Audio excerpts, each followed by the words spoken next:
Samajwadi party के राष्ट्रीय अध्यक्ष और यूपी के पूर्व मुख्यमंत्री अखिलेश यादव सोमवार को एक दिवसीय दौरे पर वाराणसी पहुंचे। पार्टी के पदाधिकारी ने उनका एयरपोर्ट से लेकर जगह जगह स्वागत किया। मुर्दाहा स्थित नेशनल इक्वल पार्टी के कार्यालय का उद्घाटन करने के बाद अखिलेश यादव ने मीडिया से बात करते हुए उन्होंने नेशनल इक्वल पार्टी के संरक्षक शशि प्रताप सिंह को बधाई देते हुए कहा कि पार्टी के नाम में नेशनल इक्वल है या पार्टी समानता की बात करेगी। अखिलेश यादव ने रविवार को 3 राज्यों के परिणाम में कांग्रेस के बारे में कहा कि बेरोजगारी की समस्या वर्तमान में भी पहले की तरह ही जटिल और विकराल है। भाजपा सरकार दिखावे के लिए रोजगार बांटने का नाटक कर रही है। जितने भी लोग को नौकरी दी जा रही उसकी पड़ताल कर ली जाए तो हकीकत सामने आ जाएगी। अरे यहाँ जितने खड़े हो, क्या तुम्हारा परिवार नहीं है? अरे बताइए ना, जो सवाल कर रहे हो शादी नहीं हुई आपकी? अरे बस ठीक बात है, ये भी परिवार वाले। एक मिनट जाओ भाई, देखो मैं तो ये कहूँगा परिवार वालों को सवाल परिवार वालों से नहीं पूछने चाहिए। सर विधानसभा आपने जाति जनगणना को लेकर सवाल, जितने परिवार वाले हमारे साथी हैं वो परिवार वाला सवाल नहीं पूछ सकते। और राजनीति में देखिए, डॉक्टर का बेटा डॉक्टर, इंजीनियर का बेटा इंजीनियर, व्यापारी का बेटा व्यापारी। तो अगर नेता कोई मशीन से नहीं जीत रहा है, वो जाकर के वोट मांगता है, तो लोकतंत्र को कमज़ोर मत करिए। हाँ, अगर हम गलत हैं तो जनता हमें नकार देगी और हम जनता के लिए इससे लड़ने जाते हैं। अपना परिवार क्यों छिपाते हो? बताइए माननीय मुख्यमंत्री जी, अगर उनके मामा मठ के ना होते और गोरखपुर से सांसद ना होते तो क्या मुख्यमंत्री जी मुख्यमंत्री होते? उनको अपना परिवारवाद नहीं दिखाई देता है। और मैं तो ये कहूँगा, हम तो उनके बाद लोकसभा में आए। अरे पहले तो आपने परिवारवाद किया, सीट शेयरिंग अगर आपने नहीं किया होता परिवारवाद तो हम भी नहीं लड़े होते। इन 3 राज्यों में सीट शेयरिंग बढ़ गई आपकी, भले आप नहीं, सीट शेयरिंग नहीं, हमारा लक्ष्य पहले भी वही था और आज भी वही है। और हमारे गठबंधन आपने देखे हैं, कभी हम किसी का गला दबा के गठबंधन नहीं करते हैं, किसी को दबा के गठबंधन नहीं करते हैं। हमारा लक्ष्य है कि सिद्धांत जो है उसके आधार पर, और अगर हम जीतने वाले हैं तो हमें मौका मिलना चाहिए। अगर आपके पास कोई प्रत्याशी अच्छा है जो जीत सकता है तो हम आप पे विचार करेंगे।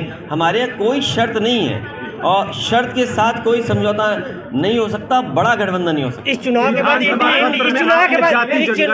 बाद इंडिया गठबंधन का भविष्य वो कहाँ देख रहे हैं अभी आप? नहीं, अभी इंडिया हारी थी, इंडिया फिर हार गई, फिर जीत जाएगी इंडिया, उसमें क्या फर्क पड़ता है? आपने आप नहीं चाहते इंडिया जीते? बताओ ना, आप बोलो ना, आप नहीं चाहते इंडिया जीते? गठबंधन की राजनीति नहीं, गठबंधन नहीं, मैं आपसे सवाल के बारे इतना पूछ रहा हूँ कि आप नहीं चाहते इंडिया जीते? ये भी मन से चाहते इंडिया जीते, तो हम भी चाहते इंडिया जीते। लेकिन जैसा इन्होंने भी पूछा वही मैंने जवाब दिया कि अगर हमारे पास प्रत्याशी अच्छा है तो हम लड़ेंगे, आप पे प्रत्याशी है तो आप लड़े। हमारे रास्ते और दरवाजे सबके लिए खुले हैं।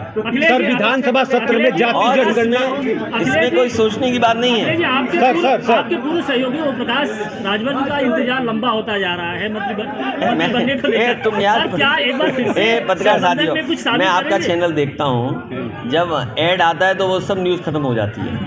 तो ऐड वाले बातों की बात मत करो, ऐड वाले लोगों फिल्म द गैप पे बात मत करो। क्या सॉफ्ट हिंदुत्व है, हार्ड हिंदुत्व? देखिए मैंने कई बार इसका जवाब दिया, कोई सॉफ्ट कोई हार्ड नहीं। हम सॉफ्ट हम हार्ड, ये क्या है बात है? हिंदू है, सनातन धर्म है, उसमें हार्ड और सॉफ्ट क्या होता है?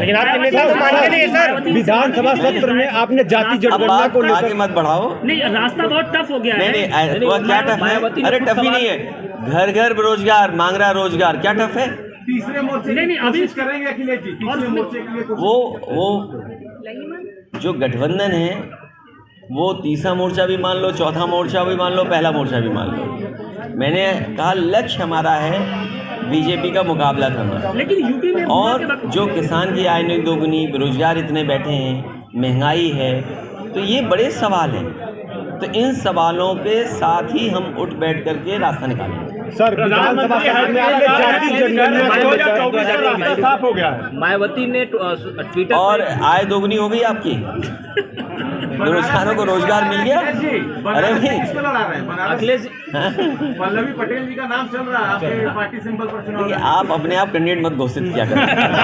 अखिलेश जी ये अखबार वाले, टीवी वाले घोषित कर देते हैं प्रत्याशी।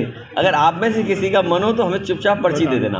अखिलेश जी, मायावती ने ट्विटर पे शेयर किया है कि ये जीत शंका पैदा अब करती है। ट्विटर नहीं है, बदल गया नाम। हाँ, बदल गया नाम। उस पर एक रिटेन में दाखिल किया हुआ है कि ये जो जीत है वो एक शंका पैदा करती है, एक तरफा जीत। कोई बात नहीं, आप अब कैसे इसमें हम जवाब नहीं देंगे। सर, विधानसभा सत्र में आपने जाति जनगणना का पुरजोर आवाज उठाया, क्या आने वाले लोकसभा में आपका ये अहम देखिए, मुद्दा और होगा? मैंने तर्क भी दिया।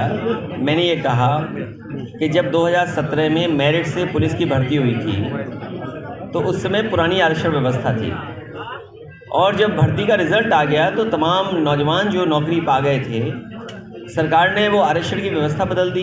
जो नए तरह से आरक्षण था वो व्यवस्था लागू कर दी, तो 1700 नौजवानों को अपनी नौकरी खोनी पड़ी। उसमें पिछड़े और दलित नौजवान थे। इसीलिए मैंने मांग की है, और पूरे देश से ये मांग उठ रही है कि जाति गणना हो और आबादी के हिसाब से हक और सम्मान मिले।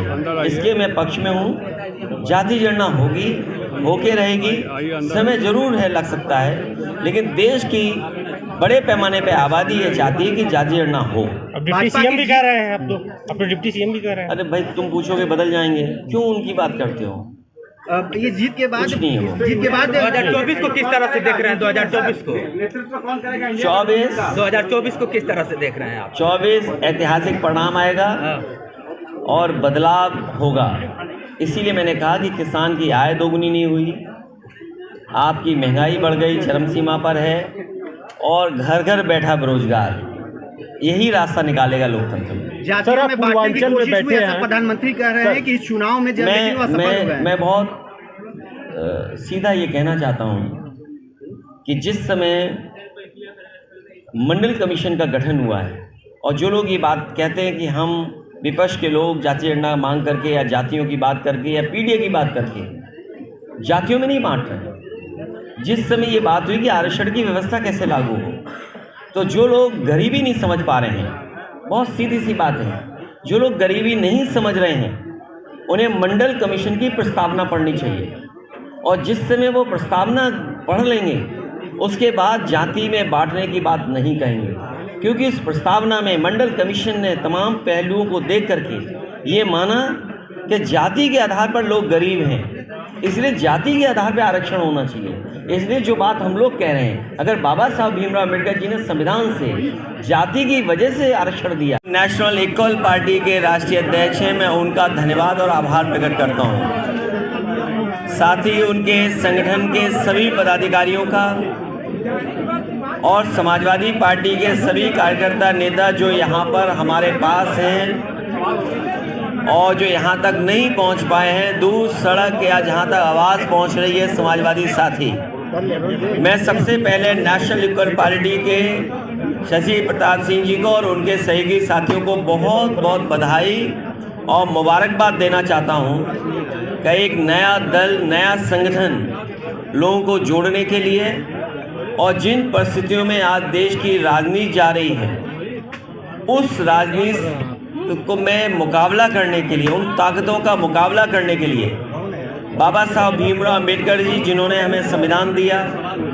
जिसके तहत आम लोगों को हक और सम्मान मिला, अधिकार मिले, उनको बचाने के लिए नेताजी ने जो रास्ता दिखाया उस रास्ते पर चल कर के बाबा साहब भीमराव अम्बेडकर जी के सपने और डॉक्टर राम मनोहर लोहिया के सपनों को पूरा करने के लिए, और जैसा कि नाम में ही है नेशनल इक्वल पार्टी, तो अगर जो सबको बराबरी की बात करे, सबको साथ लाने का काम करे, सबके बीच में भेदभाव खत्म करने की बात कहे, वो वही असली सबका साथ है।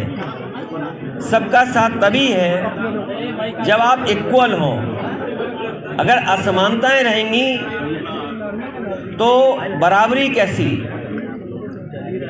सबका साथ, सबका विकास तभी संभव है जब सब में बराबरी हो, और बराबरी के लिए डॉक्टर बाबा साहब भीमराव अम्बेडकर जी, डॉक्टर राम मनोहर लोहिया, नेताजी और तमाम समय समय पे महापुरुष राजनेता साधु संत लगातार इसी प्रयास में रहे, जहां राजनीति की धारा में समाजवादियों का और समाजवाद यही है कि प्रॉस्पेरिटी हो, संपन्न हो लोग और बराबरी हो। उस लड़ाई को मजबूत बनाने के लिए नेशनल इक्वल पार्टी के शशि प्रताप सिंह जी को बहुत बहुत बधाई, बहुत बहुत मुबारकबाद। 4 राज्यों का सर, बीते जो 4 राज्यों का परिणाम, पहली प्रतिक्रिया आपकी क्या है? आपकी पहली प्रतिक्रिया।